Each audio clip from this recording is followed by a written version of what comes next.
حضرت عمر فاروق رضی اللہ تعالیٰ عنہ مدینے کی گلی سے گزر رہے ہیں، امیر المومنین ہے، مدینے کی گلی سے گزر رہے ہیں، ایک گھر کے اندر سے بچیوں کے رونے کی آواز آئی، بچیاں رو رہی ہیں، اور بچی اپنی ماں سے کیا کہتی ہے؟ کہتی ہے اماں ابو بکر تو اب انتقال کر گئے، حضرت عمر کا پہلے دن ہے خلافت کا، اب ہمارا کیا بنے گا؟ ابو بکر تو وصال کر گئے۔ حضرت عمر فاروق رضی اللہ تعالیٰ عنہ نے رونے کی آواز سنی، دروازے پہ دستک دی، کہا بیٹو کیا بات ہے؟ تو بچیاں کہنے لگیں عمر ہمارے ابا جی ہماری 10-15 بکریاں ہیں، تو ہمارے والد صاحب ان کا دودھ دھو کے بیچا کرتے تھے، گزارا ہو جاتا تھا۔ جس دن ابا جی فوت ہوئے تو اس دن سے لے کر ابو بکر صدیق روز عصر کے بعد آیا کرتے تھے، ہماری بکریوں کا دودھ دھو کے دیتے تھے، کچھ ہم پیتی تھی، کچھ بیچ لیتی تھی، گزارا چلتا تھا۔ جس دن ابو بکر صدیق خلیفہ بنے تو ہم نے جا کے کہا ابو بکر اب کون دودھ دھوئے گا؟ تو سیدنا صدیق اکبر رضی اللہ تعالیٰ عنہ نے فرمایا بیٹے پہلے تو میں مرضی سے خدمت کرتا تھا، اب تو مصطفیٰ کی امت کی نوکری میری ڈیوٹی بن گئی ہے، تو میں آؤں گا۔ بچیاں رو رہی ہیں، حضرت عمر کو بتاتی ہیں، کہتی ہیں ابو بکر چلے گئے ہیں تو ہم پریشان ہیں، یتیم ہیں، لاوارث ہیں، بھائی کوئی نہیں، کون آئے گا، کون دیکھ بھال کرے گا؟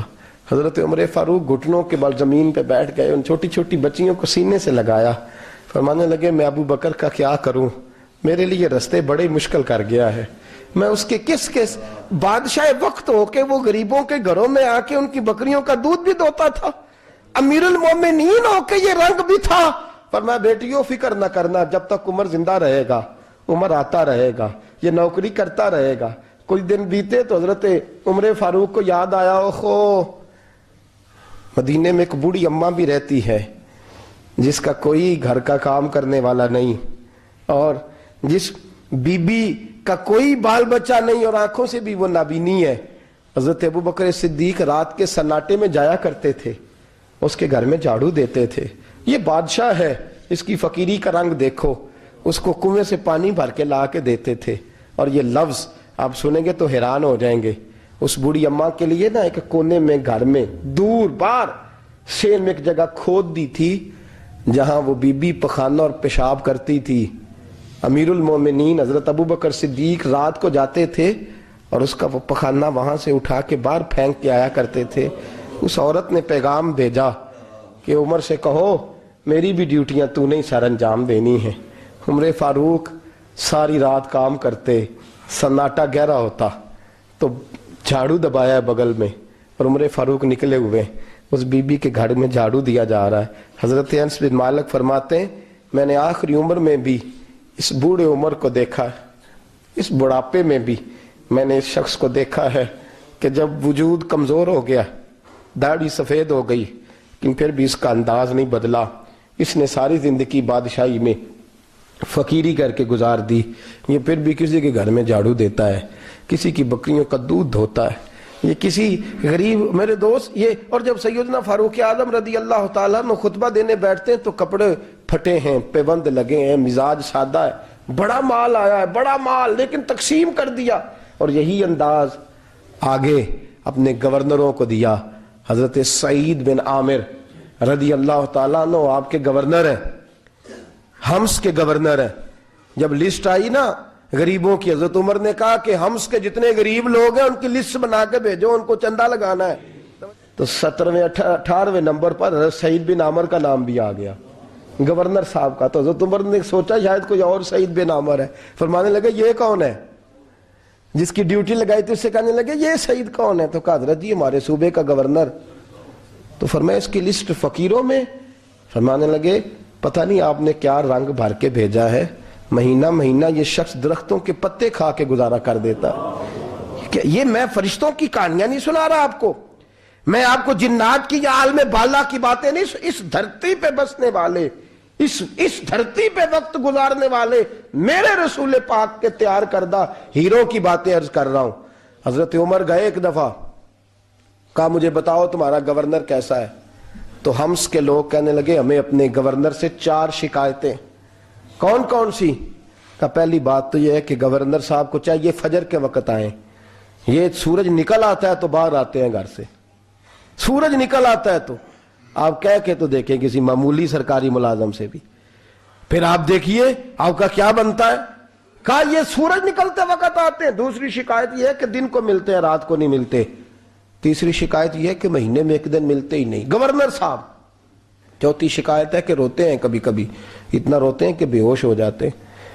حضرت فاروق اعظم نے کھڑا کر لیا, فرمایا سعید تیری شکایات آئی ہیں. کہ حضور حکم. فرمایا سنا ہے, پہلے تو فجر کے وقت آ جاتا تھا لوگوں کے مسائل سننے, اب تو سورج نکلتے وقت آتا ہے.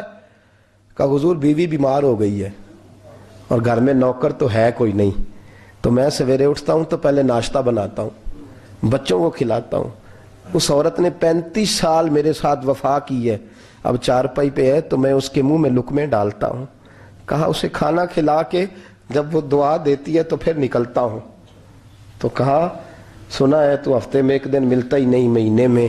کہنے لگے حضرت جی جب مدینے سے آیا تھا تو ایک کرتا اور ایک تامد ساتھ لایا تھا, مجھے آج 2.5 سال ہو گئے ہیں, میں نیا لباس نہیں خرید پایا. میں نے عرض کی میں اس دھرتی پہ بسنے والے لوگوں کی داستان سنا رہا ہوں. کہا میں اپنی تامد دھو کر خشک ہونے کو ڈال دیتا ہوں, اسے آدھا دن لگ جاتا ہے, خشک ہوتی ہے تو تامد پہن کے قمیض دھو لیتا ہوں اور پھر قمیض ڈال دیتا ہوں. حضرت جی سارا دن بیت جاتا ہے تو باہر نہیں آ پاتا. حضرت عمر فاروق کی گردن جھک گئی. کہا سنا ہے تو رات کو ملتا ہی نہیں. یہ لفظ کہے تو حضرت سعید بن عامر کہنے لگے یہ میرا راز تھا, آپ میرے امیر نہ ہوتے تو کبھی فاش نہ کرتا. دن میں نے بندوں کے لیے رکھا ہے, رات اپنے رب کے لیے رکھی ہوئی ہے. میں رات کی تنہائیوں میں اپنے کریم کی بارگاہ میں جاتا ہوں اور میں سارے دن کے گناہوں کی معافی مانگتا ہوں. میں اپنی غلطیوں کی تلافی کا سوال کرتا ہوں, اس کے حضور جاتا ہوں, اسے دکھڑے سناتا ہوں. رات میری اس کے لیے بیت جاتی ہے. حضرت عمر کی اور گردن جھک گئی. فرمایا یہ بتا کہ تو ملتا ہی نہیں, کبھی کبھی تو روتا ہے اور بے ہوش ہو جاتا ہے. کہ حضرت جی 40 سال کی عمر میں کلمہ پڑھا ہے, جب 40 سال کے پچھلے گناہ یاد آتے ہیں تو کہا پھر میں ضبط نہیں کر پاتا. وہ خطائیں, وہ پاپ, وہ جرم, وہ خطائیں جب سوچتا ہوں نا کہ رب کھڑا کر کے پوچھے گا بتا یہ جرم کیوں کیا, تو وہ احساس مجھے پریشان کر دیتا ہے. حضرت جی میں پھر برداشت نہیں کر پاتا, پھر میں تڑپ اٹھتا ہوں, میری یہ کوتاہیاں ہیں, بتائیے کیا کہتے ہیں. حضرت فاروق اعظم نے گردن اٹھائی تو آنکھوں میں آنسو تھے. کہنے لگے یا اللہ مجھے اس جیسے کچھ اور گورنر بھی عطا فرما, یا اللہ اس جیسے کچھ اور گورنر بھی. عزیزو اپنا حال کیا ہے. ملک شام جب فتح ہوا تو حضرت سعد بن ابی وقاص رضی اللہ تعالیٰ عنہ کہتے ہیں کہ کچھ لوگ مجھے کہنے لگے کہ ہم آپ سے معاملات طے نہیں کریں گے, ہم جزیہ دیں گے, ٹیکس دیں گے, اسلامی حکومت کے زیر اثر آئیں گے, لیکن آپ سے معاملات طے نہیں کریں گے, اپنے امیر کو بلائیے. تو حضرت سیدنا سعد بن ابی وقاص کہتے ہیں میں نے خط لکھا. فرماتے خط لکھا حضرت عمر کو. میں نے کہا جناب آئیے. جواب میں حضرت عمر نے خط میں جواب لکھا کہ فلان دن فلان تاریخ فلان وقت میں ملک کے شام پہنچ جاؤں گا. حضرت سیدنا عمر چلے گھر سے, ایک غلام, ایک گھوڑا, ایک نیزہ. حضرت فاروق اعظم نے کچھ کھجوریں, خشک کھجوریں, کچھ سرکہ باندھ کے رکھ لیا رستے میں کھانے کو. یہ بادشاہی میں فقیری ہو رہی ہے. لاکھوں مربع میل کا حکمران ہے, کروڑوں اور اربوں روپے پاس پڑے ہوئے, وہ ساری چیزیں رکھ لیں اور سیدنا عمر فاروق رضی اللہ تعالیٰ عنہ چلنے لگے. اب غلام سے کہنے لگے بھئی میرا گھوڑا ذرا ماڑا ہے, کمزور ہے, طے کر لیں اتنے میل تو گھوڑے پہ بیٹھے گا, میں پیدل چلوں گا, پھر اتنے میل میں گھوڑے پہ بیٹھوں گا, تو پیدل چلے گا. ملک شام پہنچنے کا وقت آ گیا. جب وقت آیا تو پیدل چلنے کی سواری حضرت عمر کی تھی, ان کی باری تھی پیدل چلنے کی, اور سواری پر سوار ہونے کی باری غلام کی تھی. توجہ, یہ لوگ رشتے کرتے ہیں نا تو کرائے کی کار لے کے چلے جاتے ہیں, بعد میں وہ پوچھتے ہیں کہ تسی تے کار تے آئے سو. ہم اپنے آپ کو بنانے کے لیے جھوٹی انعام بھی خریدنی پڑے تو خریدنے سے ہم پرہیز, ہم جو بتاتے وہ ہم ہوتے نہیں, اور جو ہم ہوتے ہیں وہ ہم بتاتے.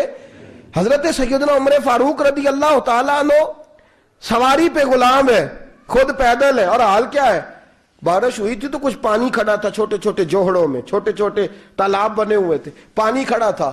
تو حضرت عمر فاروق رضی اللہ تعالیٰ چمڑے کے جوتے پہنے, وہ جوتے دونوں اتار کے تو بغل میں دبا لیے.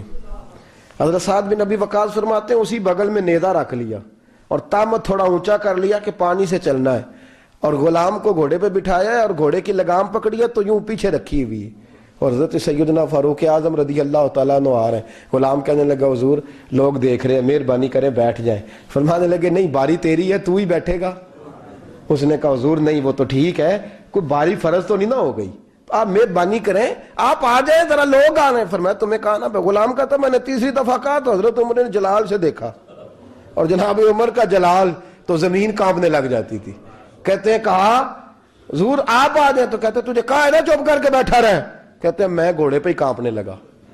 غلام اب حضرت سعد بن ابی وقاص کہتے ہیں سورج غروب ہو رہا تھا، شعائیں پانی میں پڑ رہی تھی، حضرت عمر پانی سے، میں نے غور سے دیکھا تو دوڑا گیا، جا کے نا بچے نہیں مشورہ دیتے ابا جی کو، ابا جی انج نہیں کری دا، دور بدل گیا جے، کہتے میں دوڑا گیا اور جا کر کے حضرت سیدنا عمر فاروق کو کہا حضور مہربانی کریں، ٹھیک ہے آپ کی درویشی سے کون آگاہ نہیں، وزیر کھڑے ہیں، سفیر کھڑے ہیں، بڑے بڑے عمرا، بڑے بڑے ملکوں کے حکمران ہیں، آپ مہربانی کریں یہ تامن ذرا نیچا کریں، اور جوتا پہن لے، اگر خراب ہو گیا تو اللہ نیا بھی دے دے گا، اور مہربانی کریں ذرا غلام کو کہیں نیچے آ جائے۔